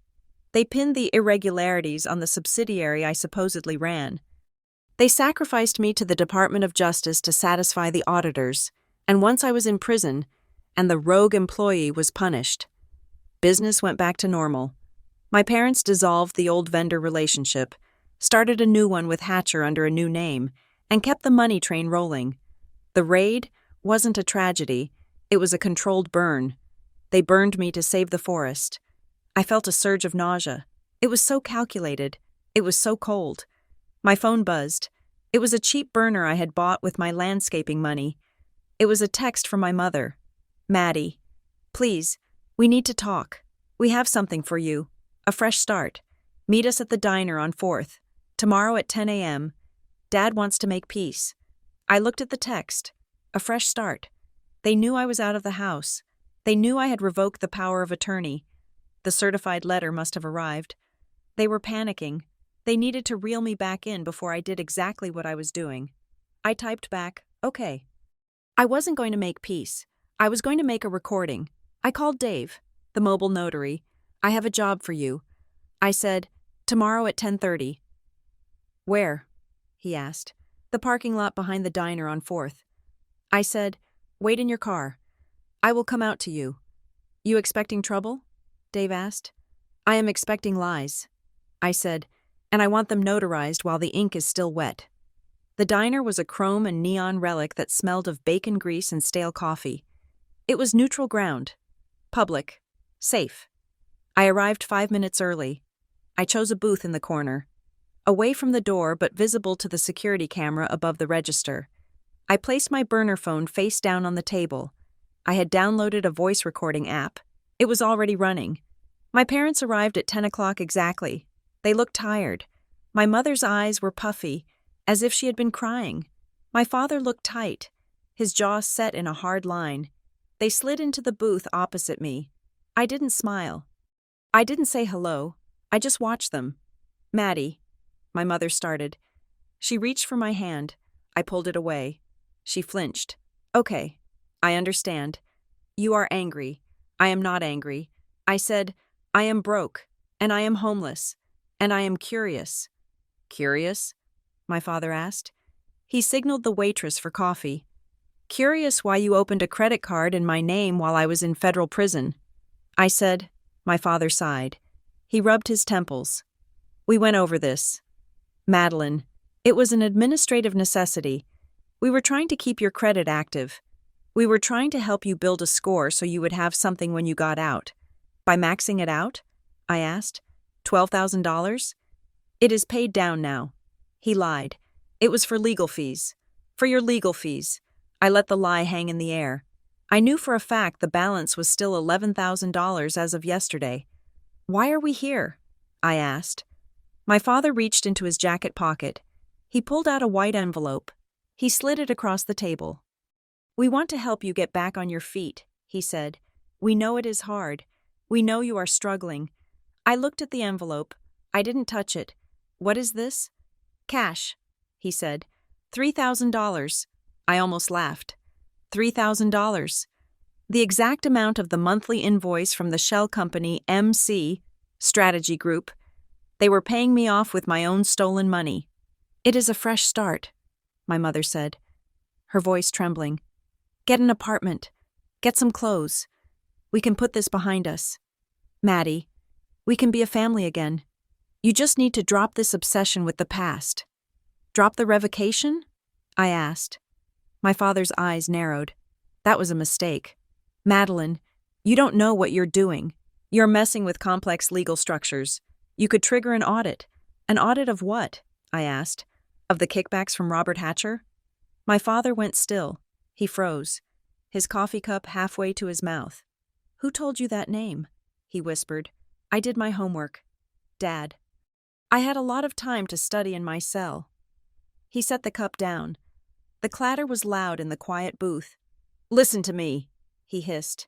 "You are playing a dangerous game. You think you are smart? You are a convict. You have a record. Nobody will believe a word you say. I believe me." I said. My mother leaned forward. "Maddie, please, we did what we had to do. You have to understand. The business was going under. If the business failed, we all failed. We would have lost the house. We would have lost your grandmother's inheritance. We saved everything. By feeding me to the wolves," I said. My father scoffed. "Wolves? It was 2 years. Madeline, 2 years at a camp. It wasn't the gulag. We thought you would be out sooner." I felt a cold snap in my chest. "Say that again." I said. "What? You thought I would be out sooner?" My father shrugged. He looked annoyed, as if explaining a shipping delay. "The lawyer said with the overcrowded system and the First Step Act, you would probably do 12 months, 14 max. We didn't think you would serve the full 24. It was a miscalculation. A miscalculation. My 2 years of hell, the nights I cried until I vomited, the shame, the loss of my career. To him, it was a logistics error, an estimated delivery time that had been delayed, and because I was in longer than expected, you had to refinance the house to keep the cash flow moving." I said, "Because the Maddie is in jail discount lasted longer than you planned. Families do what they have to do," my mother said. She said it softly. She said it with a terrifying sincerity. She truly believed it. She believed that cannibalizing her daughter was a necessary, even noble, sacrifice to preserve the institution of the family. "You will understand when you are older," she added, "when you have things to protect." I looked at her. I looked at the woman who had given birth to me, and I realized she was a monster. Not a movie monster with fangs, but a banal suburban monster who justified evil with comfort. I picked up the envelope. $3,000. I said, "Take it." My father said, "Start over. Let us handle the rest." I stood up. I put the envelope in my pocket. "Thank you," I said. My parents exchanged a look of relief. They thought they had bought me. They thought the transaction was complete. "I will call you," I said. I walked out of the diner. My heart was pounding so hard I thought it would crack my ribs. I walked straight to the back parking lot. Dave was there. He was sitting in his green Kia, reading a comic book. He saw my face and rolled down the window. "You get it?" he asked. I pulled out the burner phone. I stopped the recording. "I got it." I said, "I need an affidavit. Dave, right now." While I can still hear their voices, Dave unlocked the door. I climbed into the passenger seat. I opened my notebook. My hands were shaking, but my writing was clear. Affidavit of Recollection. On this day, January 22nd, 2026, at 10:25 a.m., I met with Richard and Ellen Collins at the 4th Street Diner. During this meeting, Richard Collins admitted to knowing the length of my potential sentence was a calculated risk. "We thought you'd be out sooner." Ellen Collins admitted to the motivation. "Families do what they have to do." They provided me with $3,000 in cash, which they described as a fresh start, contingent on me ceasing my inquiries into their financial dealings. I wrote it all down, every word, every inflection I could remember. I signed it. Dave stamped it. Thunk. He looked at me. "You okay? You look like you're going to pass out." "I am fine," I said. "I just sold my parents for $3,000. "That is cheap," Dave said. "No," I said. I patted the pocket with the envelope. "This isn't the price. This is the evidence. I took the cash. I took the affidavit." I went straight to Elias Thorne's office. I put the $500 for the filing fee on his desk. I put the rest of the cash, $2,500, next to it. "Here is your retainer." I said. Elias looked at the cash. "Where did you get this?" "My parents gave it to me." I said, "To shut me up." Elias laughed. It was a bark of pure delight. "They funded their own prosecution?" "Poetic, isn't it?" I said. I played him the recording. When he heard my father say, "We thought you'd be out sooner," Elias stopped smiling. He leaned forward, his eyes hard. "That is it," he said. "That is the admission of premeditation. They weren't reacting to a crisis. They planned the timeline." He picked up the phone. "I am filing the complaint tomorrow morning," he said. "But first, we need to stop the bleeding."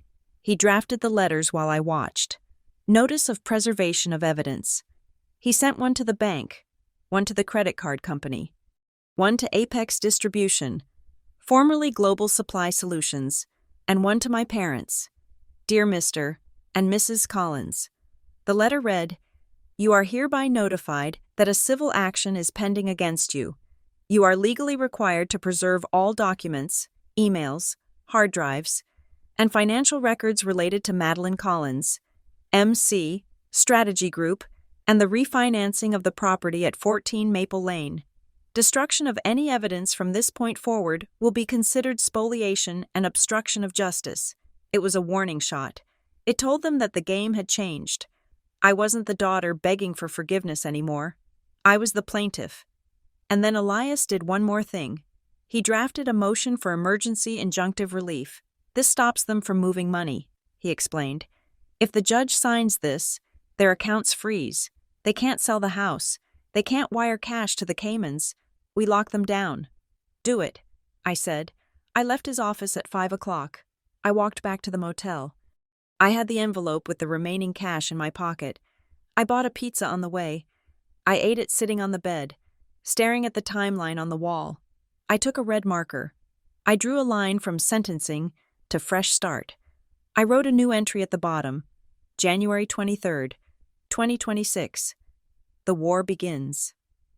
I slept soundly that night, for the first time in 2 years. I didn't dream about prison. I dreamed about paper. I dreamed about stacks of affidavits, mountains of motions, avalanches of evidence burying my parents' house until only the chimney was visible. The next morning, the storm broke. I was drinking coffee in the motel lobby when my phone blew up. It was my father, then my mother, then my father again. Voicemail, voicemail, text, text. What have you done? Call us. You are ruining everything. The accounts are frozen. We can't pay payroll. I sipped my coffee. It was terrible. Burnt motel coffee. It tasted like victory. I didn't answer. I let them panic. I let them feel the walls closing in. I let them feel what I had felt when the cell door slammed shut. I waited until noon. Then I sent one text to my father. Talked to my attorney. I was done talking. The time for words was over. The time for accounting had begun. But I knew my parents. They wouldn't go down easy. They were cornered rats. And cornered rats bite. I needed to be ready for the counterattack. I went back to Elias's office. He was on the phone, looking excited. The judge signed the TRO, he said, covering the mouthpiece. Temporary restraining order on the assets. They are locked out. Good. I said, but listen, Elias said, his face growing serious. Their lawyer just called. Not Arthur Vance. They hired someone else. Big firm. Who? Sterling O'Connell. Heavy hitters. They are going to fight dirty, Elias warned. They are going to claim you are mentally unstable. They are going to claim you are extorting them. They are going to drag your prison record through the mud. Let them, I said. I pulled out my notebook. I opened it to the page where Dave the Notary had stamped my truth. They can say whatever they want, I said, but ink doesn't lie. I spent the afternoon helping Elias organize the discovery requests. We were going to ask for everything, every email, every text, every bank transfer, at 4 o'clock. The receptionist, Elias's niece, who came in after school, buzzed the intercom. There is a delivery for Ms. Collins, she said. I froze. Nobody knew I was here except the notary. Who is it? Elias asked. A courier. I walked out to the front desk. A man in a uniform handed me a thick envelope. Sign here, he said. I signed. I opened the envelope. It wasn't a legal threat. It wasn't a settlement offer. It was a letter from the Department of Justice. Regarding restitution default, please be advised that your probation officer has filed a violation report. A hearing has been set for Monday regarding the revocation of your release. My parents hadn't just hired a new lawyer, they had called my probation officer. They had stopped the payments weeks ago, knowing this would happen, and now they were pulling the trigger. They were trying to send me back to prison before I could testify. I looked at Elias. The blood drained from my face. They are trying to revoke my probation, I whispered. Elias grabbed the letter. Monday, he said. That gives us 48 hours. If I go back in, the lawsuit dies. I said, I can't manage a civil case from a cell. They win. Elias slammed his hand on the desk. No, they don't win. We go to that hearing. We show the judge why you are in default. We show the judge the theft. It is a gamble. Elias, I said, probation judges don't like excuses. They like checks. Then we need a check. Elias said, we need to pay the arrears before Monday. How much is it? $3,500. I looked at the cash in my pocket. I had $500 left from the fresh start money. I was $3,000 short. My parents knew the amount. They had calculated the bribe perfectly. They gave me almost enough to survive, but not enough to be free. I need $3,000. I said, I don't have it. Elias said, I am barely making rent on this place. I sat down. I put my head in my hands. They were going to win. After everything, after the notary, after the evidence, they were going to win because they had money and I didn't. Then I remembered something. The vendor, Robert Hatcher, Apex Distribution. He was the partner in crime. He was the one who had helped them set up the scheme, and he had a lot to lose. If I expose him, He goes to jail, too. I said, Elias looked at me. Be careful. Madeline, that sounds like blackmail. It isn't blackmail. I said, it is leverage. I'm not going to ask him for money. I am going to ask him for the truth. I stood up. I am going to pay Mr. Hatcher a visit. I said, Madeline, no, he is dangerous. I have a mobile notary. I said, I am bringing my shield. I called Dave. One more job. I said, tonight?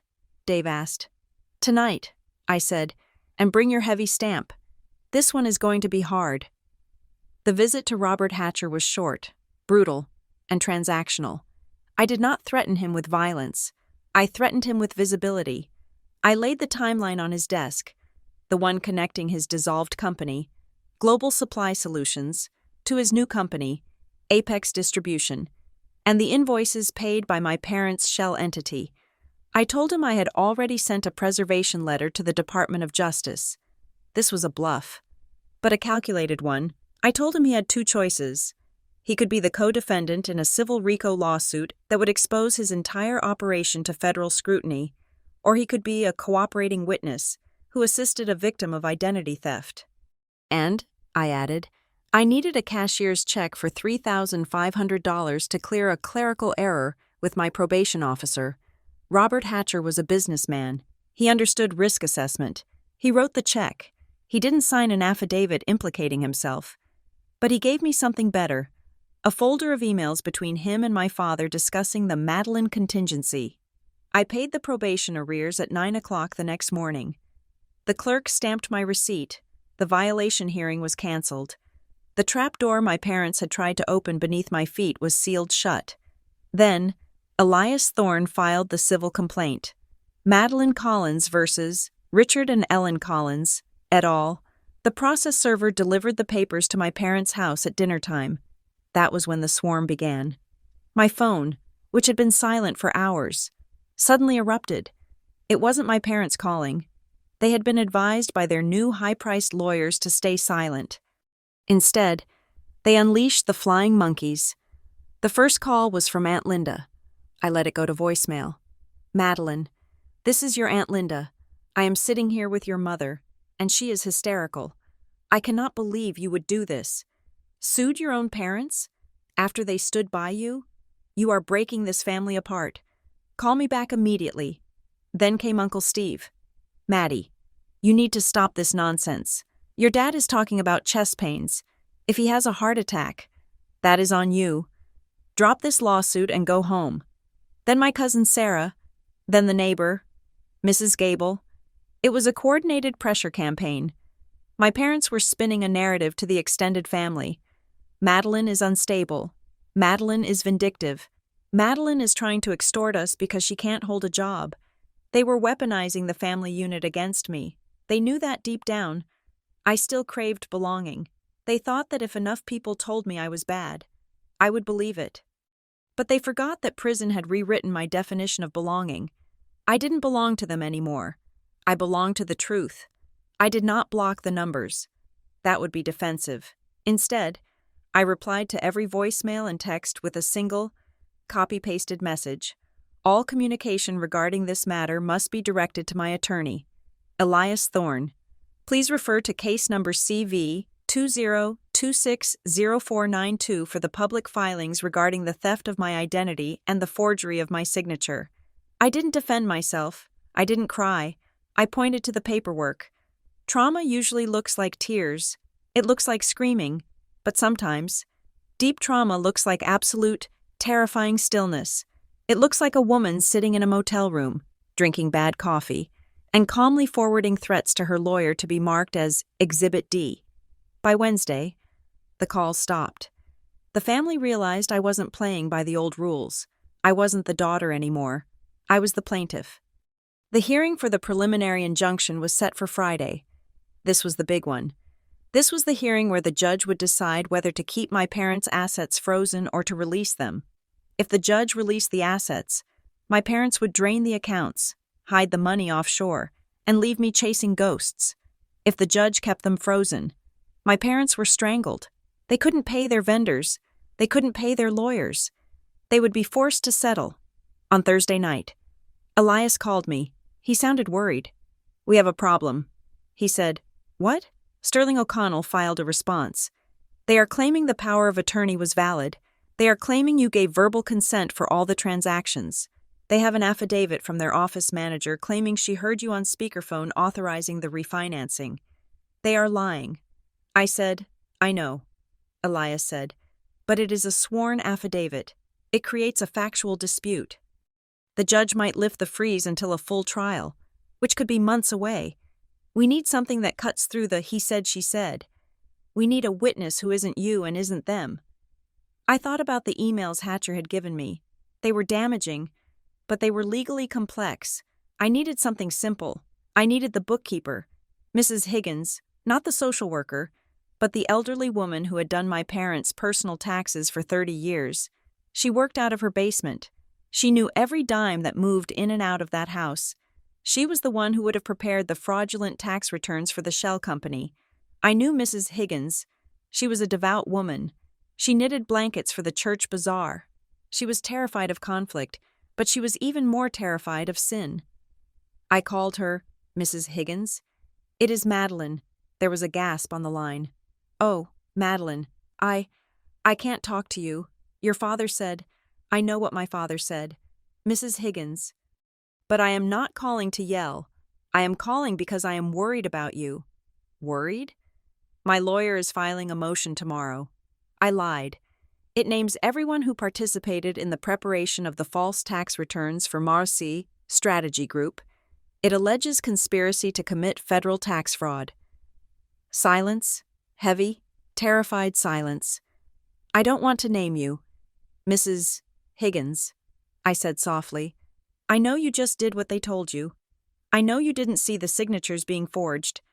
I didn't know," she whispered. "They brought me the papers already signed. They said you sent them from the place." "I know." I said, "But if you don't go on the record saying that, the court will assume you were part of it. I can't go to court." She wept. "I can't climb those steps. My knees. And the shame. Madeline, I can't be seen there. You don't have to go to court." I said, "You just need to tell the truth. Tonight, I can't go to a lawyer's office. I will come to you." I said, "I will bring a notary. We will do it at your kitchen table. Just you, me, and the stamp." I called Dave. "I need you again." I said, "This is getting to be a habit." Dave said, "It is the last time." I promised. We drove to Mrs. Higgins' house. It was a small bungalow with lace curtains. We sat at her kitchen table. Under the light of a Tiffany lamp, she was shaking so hard she could barely hold her teacup. I wrote out the statement for her. I, Martha Higgins, attest that Richard and Ellen Collins presented me with tax documents for Massey Strategy Group containing the signature of Madeline Collins. These documents were presented to me on dates when Madeline Collins was incarcerated. Richard Collins specifically instructed me to backdate certain entries to make them appear to have occurred prior to her incarceration. She read it. She cried. "It is the truth," she whispered. "God help me. It is the truth. Sign it," Dave said gently. She signed. Dave stamped it. Thunk. The sound was final. It was the sound of the last nail being driven into the coffin of my parents' defense. The hearing was in courtroom 4B. It was not a criminal trial. There was no jury, just a judge, a court reporter, and the tables. My parents were there. They looked immaculate. My father wore a navy suit that cost more than my first car. My mother wore a pearl necklace and a look of wounded dignity. Their lawyer, Mr.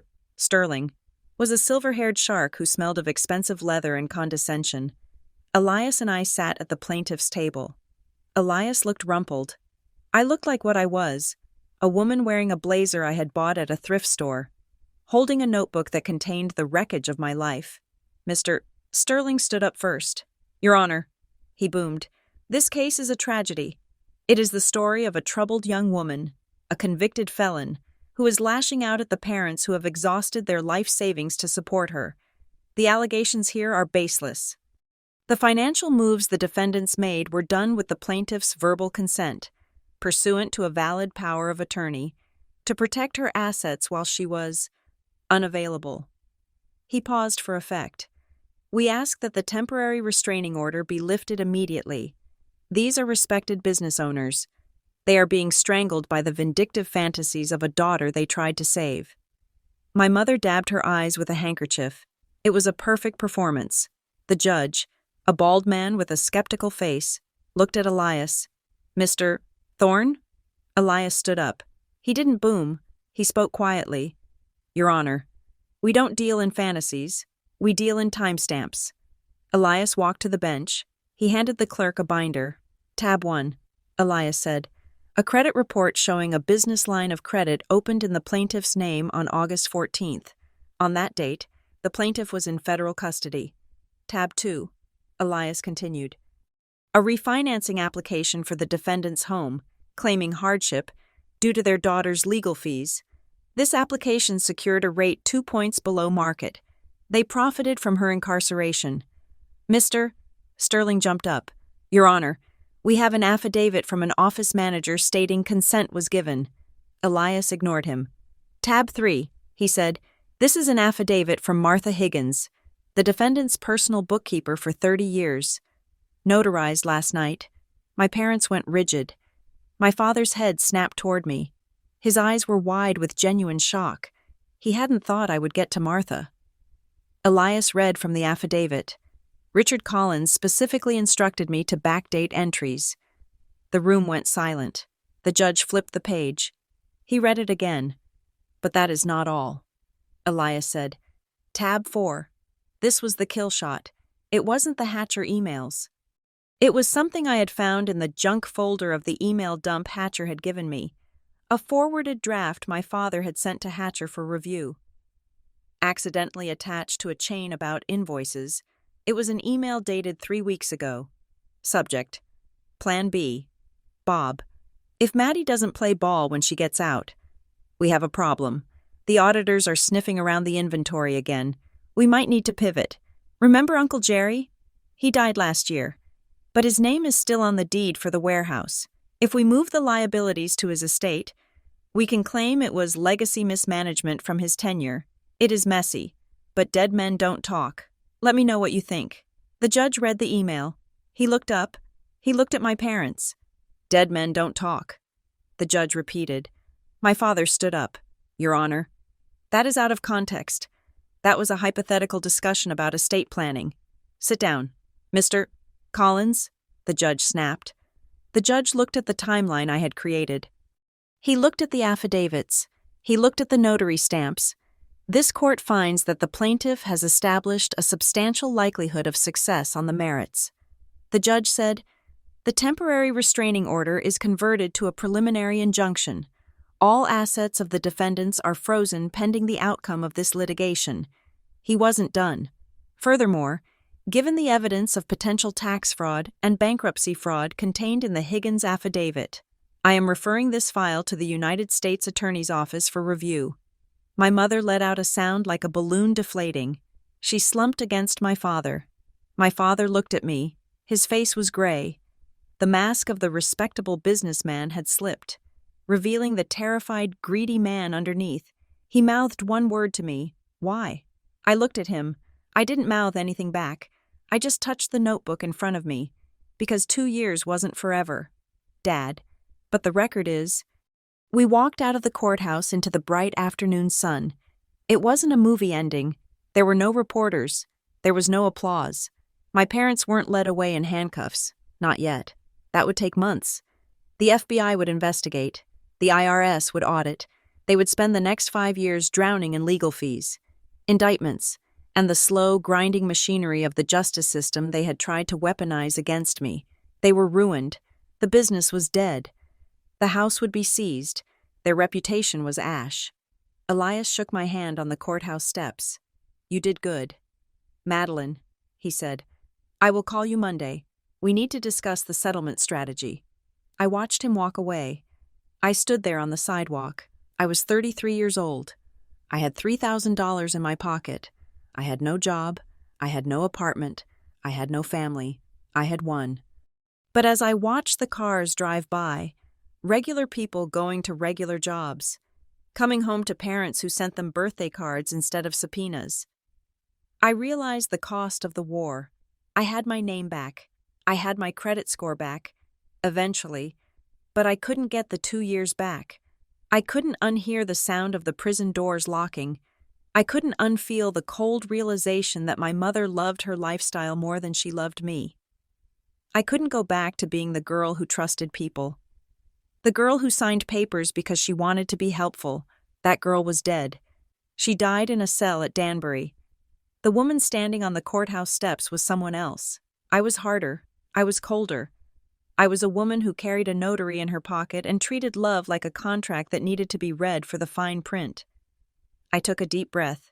The air tasted like exhaust and freedom. It wasn't a happy ending, but it was my ending. And for the first time in a long time, the signature on the bottom of the page was mine, and mine alone. Thank you for listening to 2 Years in Prison Won't Kai You. This story explores the terrifying reality of financial abuse and the strength it takes to reclaim your identity when the people who should protect you are the ones hunting you. I would love to hear from you.